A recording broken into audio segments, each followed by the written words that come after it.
All right, everybody. I'm onto my tank, and I'm ready to mount the horns. Since my truck is a two-wheel drive, I don't have a whole lot of stuff in the front, so I took off the skid plate, which is just plastic. I have the plastic one, and I'm onto my tank right here to this cross member. It was somewhat of a pain trying to tighten the bolts, but you see that one, I had to drill this hole. For the other one, I mounted it on a hole that was already there, and I fed the screw through here. I had a big screw, and I put it through the hole in there, and it came out of this hole. And then I had to cut it down because it was too long. It was gonna hit the tank, so I cut it down, bolted it. This one was it was a smaller one, so that one fit good, and I was just holding it here. And then I put one of these wrenches to hold it, and so it's pretty tight on there. It's not gonna go anywhere. Now I have this fit in here for quick disconnects, and it's facing down, and it's still higher than that piece right there, so it's not gonna give me any issues. I'm not gonna be going off-roading like hardcore or anything, probably just a little bit of mud. And so on my skid plate, I made a hole. I cut it so I have easy access to it to quick disconnect and connect. And now my horn, I have to make the bracket that it came with, I had to drill the hole bigger, so it's gonna mount to this screws that go right here to the where the skid plate mounts. So it's gonna mount into this one, and the other one I'm just gonna T-tap it here because this piece is just a hollow tube, and that should pretty much cover that. I'm gonna run my wire up and hook it up to my compressor. So I'm gonna take care of this, and after I run my wire up, I'll show you guys how I did the compressor. Alrighty guys, I'm onto the horns.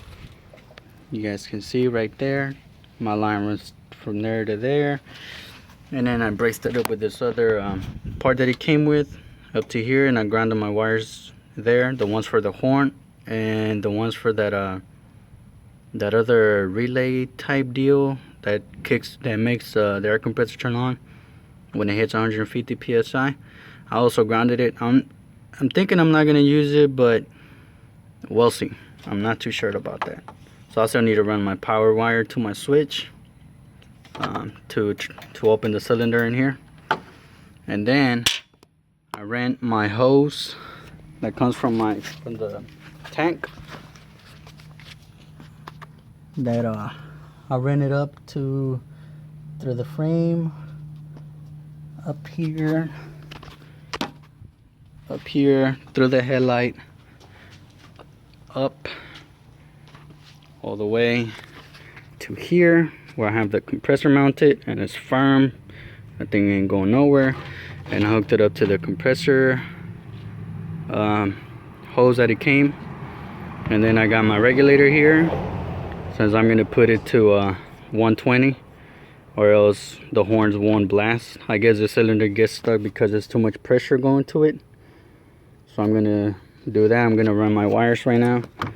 I gotta run a relay for it, which I have it right here.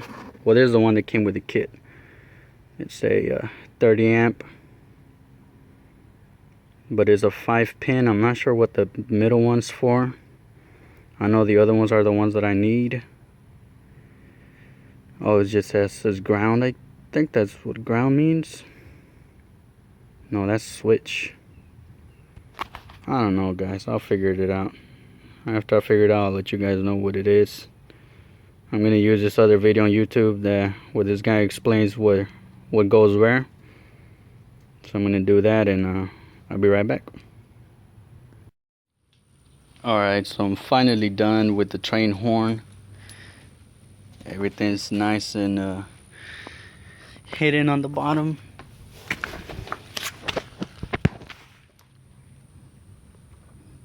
The only thing you see is that the blue hose, that connection there. and then the horn is right there. Unfortunately, the bolts that go on here, they couldn't reach because the tank makes a little bit of it's a tiny bit lower, or not lower, but this piece needs to go higher, so the tank is on the way, it doesn't let it go up. So I just zip tied it to that same rod where it screws itself. I just zip tied it. Now the horn itself is bolted to this bolt, to where this one's supposed to go, is bolted onto there, and then I T-tapped that piece. No, not T-tapped, with a self-tapping screw. I tapped it in there, and that's where I grounded the horn. And let's see up here. My wires are a mess because they just are. I have a lot of wires. I know there's going to be a lot of negative comments like, oh, fix your wires, blah blah blah, etc. Who cares? This is my relay, and I had a hard time figuring this thing out. Usually when I get the relays for the off-road lights, they come already set up, so all you do is just throw your wires where they go and hook it up. With this one, I started from scratch. I had to run a thicker wire for it. It's not super thick. I'm thinking this is probably like a 8 gauge, somewhere around there. It was laying around. I had it from the other truck that used to have a sound system, but we don't use it anymore, so I took it from there. And this was a pain in the ass. I'm gonna put a link on the description to a video that I used that helped me set up the relay. And now I have the fuse thingy, but this is just temporary. I need to get a real setup. This is just to test that everything was working. So I have a fuse that runs from the battery, and then a short wire, probably 8 to 10 inches. Then I have a 30 amp fuse, runs into the relay, and etc. You guys can watch that other video to help you set it up. The way I did my setup, most of the people wire that pressure valve to a 12 volt source. So whenever the pressure hits under 150, I think it kicks on, and it the compressor starts turning on, and it pumps more air to the tank. What I did, I didn't want to do that. I want to manually turn it on when I want to, and turn it off if I don't. So I ran a switch instead. And so yeah, that video is going to show you how to do that. In the video, the guy uses a little motor, but instead of using a motor, we're using the compressor, which is essentially the same thing, and he runs a switch. So I know the train horn didn't turn on when it had 150 pressure, so I had another pressure valve, another whatever, what do you call these things? I forgot, man.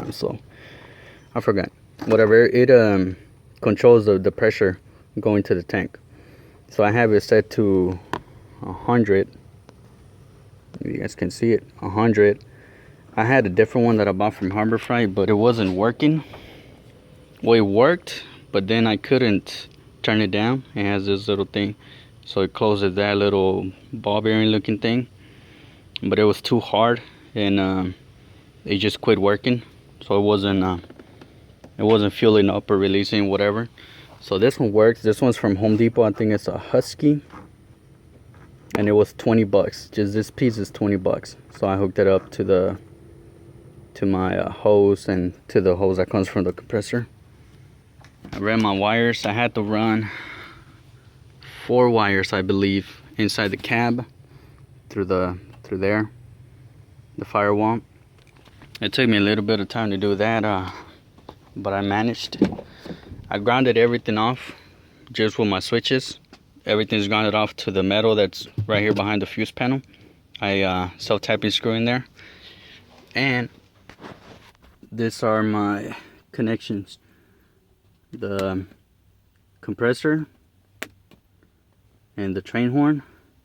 I don't know if I should turn it on because my neighbor's here, so, but I'm gonna give you guys just a little tease. So it's really loud. and it's only at 100 pressure. And my neighbor's dog just started barking, so yeah, I'm not gonna do that again.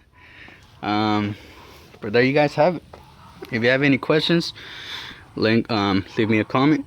I'll try to answer them. I'm gonna try to leave all the stuff that I bought to make this work for me, and let you guys know where it is. All the information is gonna be in the description.